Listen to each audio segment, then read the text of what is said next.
இன்னைக்கு நாம பார்க்க போறது ஒரு சைக்கலாஜிக்கல் மேஜிக். அதுதான் பிக்மேலியன் எஃபெக்ட். நீங்க எப்போச்சும் நோட்டீஸ் பண்ணியிருக்கீங்களா? ஒரு டீச்சர் இல்ல பாஸ் நம்ம மேல நல்ல நம்பிக்கை வச்சா நம்ம பெர்ஃபார்மன்ஸ் ஆட்டோமேட்டிக்கா பூஸ்ட் ஆகும். இதுதான் அந்த எஃபெக்ட். சிம்பிளா சொல்லணும்னா, மத்தவங்க நம்ம மேல வைக்கிற ஹை எக்ஸ்பெக்டேஷன்ஸ் நம்ம ரியாலிட்டியாவே மாத்திடும். ஒரு ரீசர்ச்ல கூட இதை ப்ரூவ் பண்ணியிருக்காங்க. நார்மலான ஸ்டூடெண்ட்ஸை இவங்க பிரில்லியன்ட்ஸ்னு டீச்சர் கிட்ட போய் சொன்னா அந்த டீச்சர் சப்கான்ஷியஸா அவங்கள நல்ல கவனிப்பாங்க. அவுட்கம், அந்த ஸ்டூடெண்ட்ஸ் உண்மையாவே டாப்பரா மாறிடுவாங்க.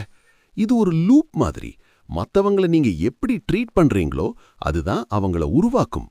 ஸோ உங்க மேல நம்பிக்கை வைக்கிற மக்களை கூட வச்சுக்கோங்க. அண்ட் நீங்களும் மத்தவங்கள மோட்டிவேட் பண்ணுங்க. இந்த சைக்கலாஜிக்கல் பவரை நீங்க எப்பவாச்சும் உணர்ந்திருக்கீங்களா? இல்லனா உங்களை யாராச்சும் இப்படி மோட்டிவேட் பண்ணிருக்காங்களா? உங்க ஸ்டோரிஸை கமெண்ட்ல ஷேர் பண்ணுங்க.